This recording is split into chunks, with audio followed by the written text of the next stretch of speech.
What is going on, guys? Welcome back to the channel. My name is Sean and this is SBS, the show where I break things or try not to break things. We are actually going to be working on the Audi again today, finally. It's been a while. I've been doing a lot of stuff on the Mazda and well, I'm kind of at a standstill with that. But in this episode, we have one door right there.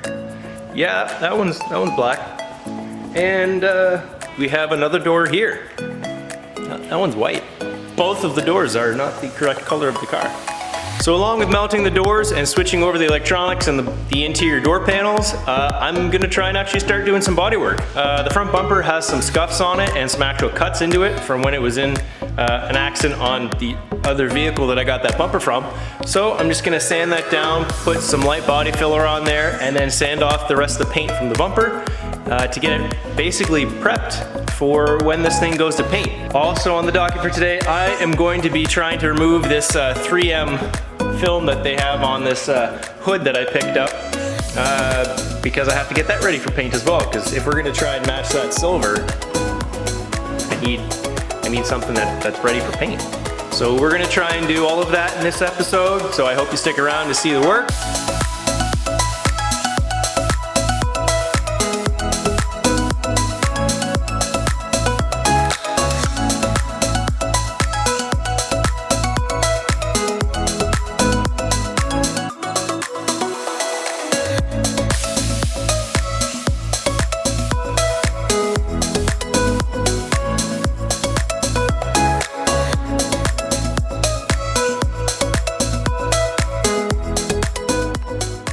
Alright, so we got the 3M protective film off of the lip of the hood. There's a little bit of residue on there, but that's not a problem for some Goo Gone or any type of other adhesive remover. I'm not too worried about the paint either, because this has to be repainted again because the Audi is silver, not this nice deep metallic gray, which I do really like this paint, but I don't want to repaint the whole car another color because it's just a waste of money. There are some rock chips in the paint. So I'll have to do some filling with that, not a big deal. But I'm gonna do that as well as the sanding with the hood on the car. I've never put a hood on a car by myself before, so this should be very, very interesting. I finally cleaned the window too.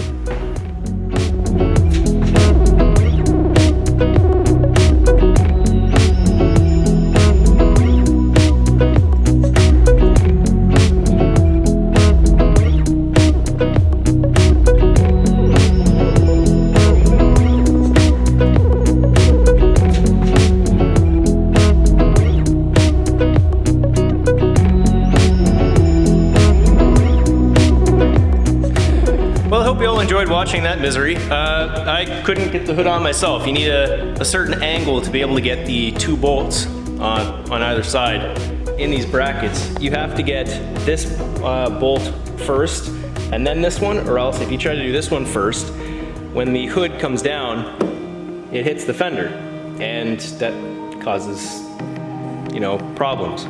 So I'm actually gonna clean the rest of the car right now while I wait for someone to hopefully come and help me. I gave Mitch a call. I don't know if he's gonna come. It might just be me. Okay, so since I need assistance with putting the hood on, what I did was I set up some sawhorses here. I just put some extra padding on them.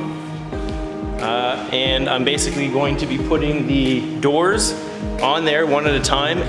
When I get these painted, I'm gonna get the interior door skin painted first before I actually put them on the car, and then the whole car is being painted all at once. So I gotta go take off the electronics, everything, just get them ready, and basically remove the lock from the old door and keep that aside, as well as the door handle, because it's already the right color. So may as well just keep it. Okay.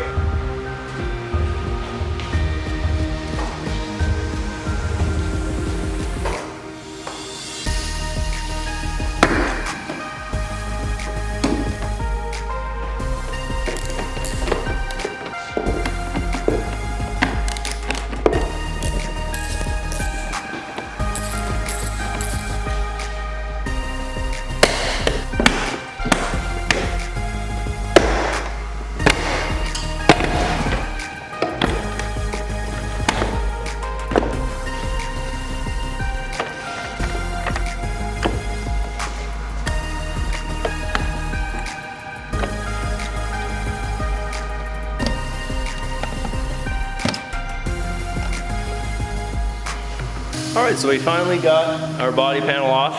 We just have, well, a whole bunch of clips that we'll have to try and get out. They are not easy to get out. Let's take off the inner door panel of this door.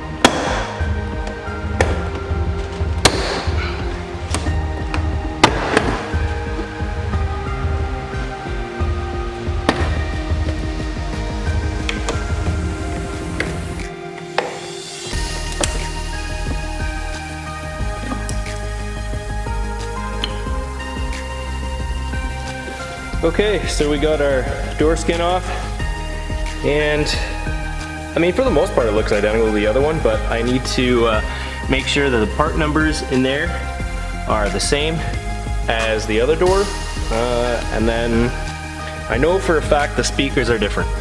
Like, that's an upgraded speaker versus the base model, as well as the tweeter that's in here. But we need to double check those. For the most part, aside from the speakers, they are identical. So, well, I guess I still have to double check the model number for this. 8K0959-795F. 8K0959-795G. Okay, so a bit of good news. I was looking over the part number for the wiring harness itself, and the 8R097163 Jesus, 693D. It is the same wiring harness model number as this one, 971693D. And this is the black doors inner panel, and this is my silver doors inner panel. So they have the exact same wiring harness, which is good, which means the pinouts will be the exact same. I'm just gonna switch to the new module that's in my car onto this door skin because they're just an updated module. I don't know if there's anything really different about it. I imagine there's not, because it has the same pinouts. I guess it was just a minor revision. So I'm gonna swap those over eventually, but now that I have everything set up, basically I know what I do and do not have to do with these for paint. So that means I can move on to other things like getting body panels prepped for paint. I've had the bumper sitting over here for a while, so I actually kind of already started sanding it a little bit. Nothing too crazy, just I'm just going over it with a 600 grit right now just to see where all the imperfections are, where there are either pits or raises from rocks just pushing plastic around. I know for a fact I'm gonna have to use some body filler in here, just because this was part of the accident that this vehicle was in. Yeah, I've never done bodywork like this before, so this is gonna be very fun. I realize I say that a lot. Fun, interesting, cool. What are other words I use? I don't know, I need a fucking thesaurus. Now on to doing the bumper and getting that prepped for paint, and then maybe tomorrow I might be able to get a hand lifting the hood onto the car. So now let's get back to work.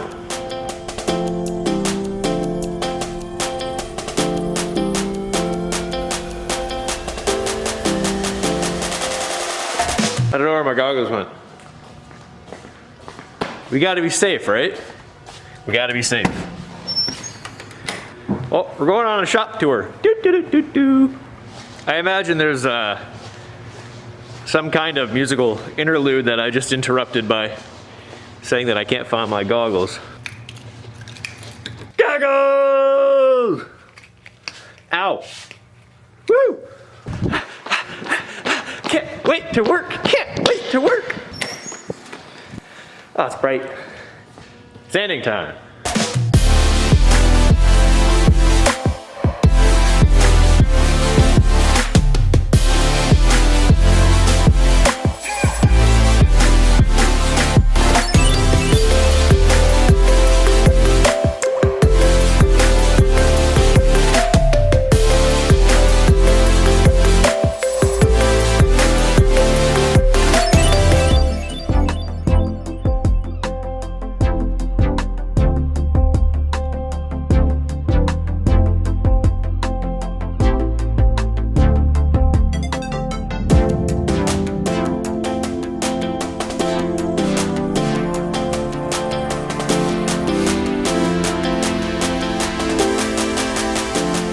So for the most part, the 250 grit sandpaper is done for sanding. It basically leaves me with the ability to wipe this down, or wash it down and wipe it down, and then do the body filler on the really bad spots like that. And there are some pits. The reason I went with 250 was because how bad some of the rises and pits were from when rocks were hitting the bumper from the previous vehicle this was on. It basically just pushed the plastic around, made a divot, but then made it bubble up somewhere else. So I used 250 to be able to take off. Holy shit. I used 250 to be able to take off enough material that I have a proper divot without the rise, and then I can just fill it and then go over it with 600 or 800 or wherever the hell it is that you got to use to get it prepped for paint. Again, never done body work like this in my life. I've done a really bad rattle can job on my 96 Sunfire that I had when I was 15. So I am going to take a little bit more time and care with this, but again, I just wanted to get the 250 out of the way, make sure I didn't have any high spots. It didn't cause really bad scoring on the bumper at all, really. It just did a really good job of taking off the clear.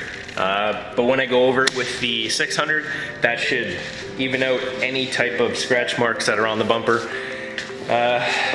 So now we're gonna get to that. No, I lied, we need to wash it. We're gonna wash it first, and then we're gonna fill it. So let's go do that.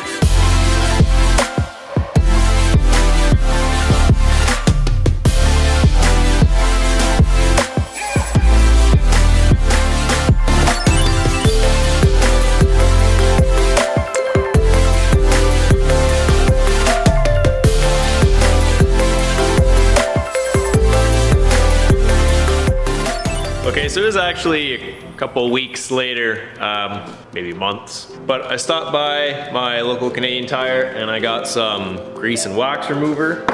I got a plastic / urethane bumper repair kit. I got 2 of them. And just in case, I also got some Duplicolor adhesion promoter. But we have our bumper all set up, and I'm gonna go over this with our wax and grease remover, and then I'm gonna do some more sanding in bad areas like that, just that when I apply the 2-part plastic epoxy to fill in all those really bad spots, that it actually sticks or adheres really well to the bumper, because I don't want that stuff to flex and peel off or crack or chip or anything like that after it's painted, because like paint isn't cheap. So I'm gonna keep going on this bumper, and then after I'm done the bumper, I'm just gonna try and keep blowing through the rest of the stuff just to get this thing ready for paint. I want the Audi done within the next month, if I can do that. I'm actually setting a goal now. I didn't have any goals before.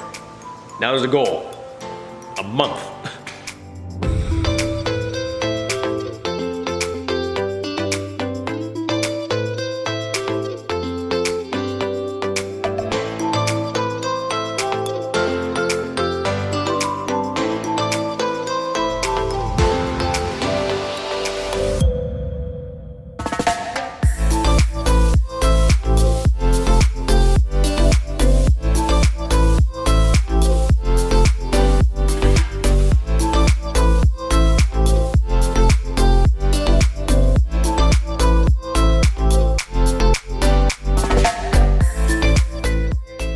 Okay, so I have all of the very deep gouges in the bumper sanded and ready for some epoxy body filler. So for a lot of the little pits in the bumper, it looks like it's not hitting the actual plastic itself, that it's just creased in spots, and it doesn't actually hit the raw bumper. So for really rough spots like this, I have to use the plastic adhesion promoter and the 2-part epoxy body filler. But for small stuff, like this, that doesn't actually go to raw plastic. So for something like that and all these tiny little pits, I should be able to just use a high quality body filler, and I don't have to use the special 2-part epoxy. So I'm gonna find myself a good mixing board. You're not supposed to use cardboard or wood or anything like that, because then some of the fibers of the cardboard or the wood could mix into your two-part epoxy, and that's actually gonna screw up the way the body filler adheres to the plastic. So I gotta find a piece of glass or something and mix it up on top of that.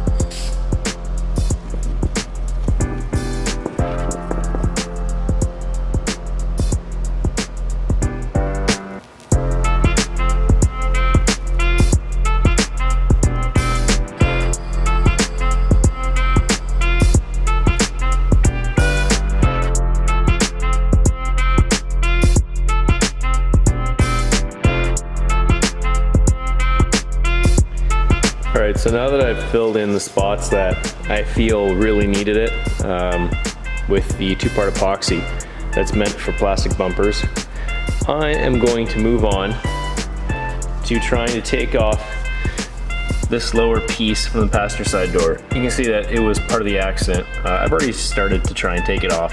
Just gonna need to get a heat gun and go along here because there's a bead of adhesive that actually holds this onto the passenger rear door. I've already loosened all the clips that are at the bottom. Basically, you just pull on it and it unclips itself and then all the dirt falls out. So let's keep going with this.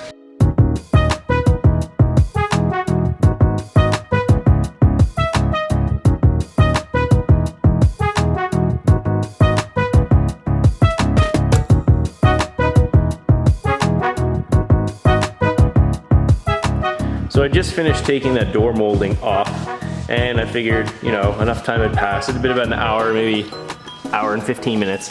So I came by and started doing some light sanding, and that plastic epoxy body filler just kind of like peeled off. Like I'm able to pick it off with my fingers. You can see all in here that I can just, yeah. It just comes right off. So I don't know if I screwed up the process somehow, the prep work, or if this stuff is just really crap, but I'm gonna try it one more time, see if I can get it to adhere properly, and if not, then I guess I'm gonna have to try something else. Maybe try a 3M product instead of this Canadian brand stuff. That's what happens when you try to be cheap. The weird part is that these ones peeled off, but this is like, this one's really adhered well. So I don't understand. I didn't do anything different with the process with those ones and that side of the bumper. I did the exact same prep. I scuffed it to 60 grit right in the area that needed to be filled. And then I wiped it with a wax and grease remover. And then I also used a plastic adhesion promoter. Yeah, like that peeled, but this was fine. So I'm gonna have to sand this down and see if they happen to peel while I'm sanding it, or see if it actually worked out really well. If it worked out well, then I know that I just have to redo and re-prep those other areas where it peeled off, and then sand those down. So I guess I get to take a mulligan on this one.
Okay, so I finished sanding everything that I went over with the 220 before.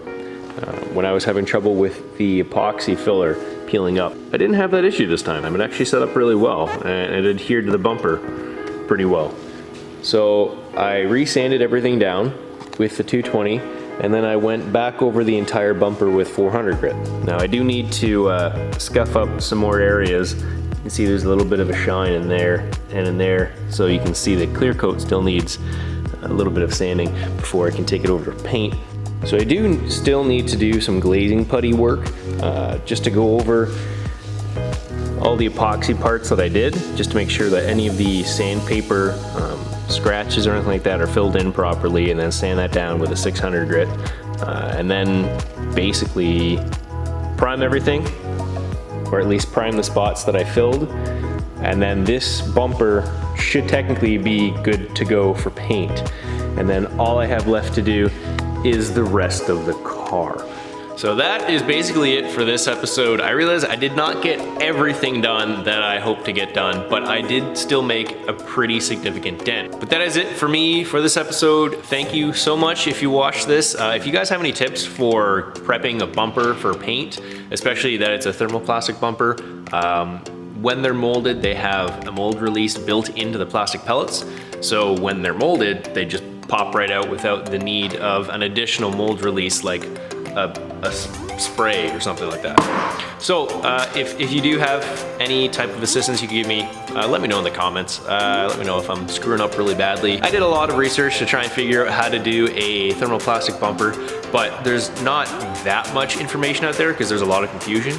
But if there are any professionals that want to give you some tips, please, I am more than accepting of any assistance possible. But thank you again so much for watching.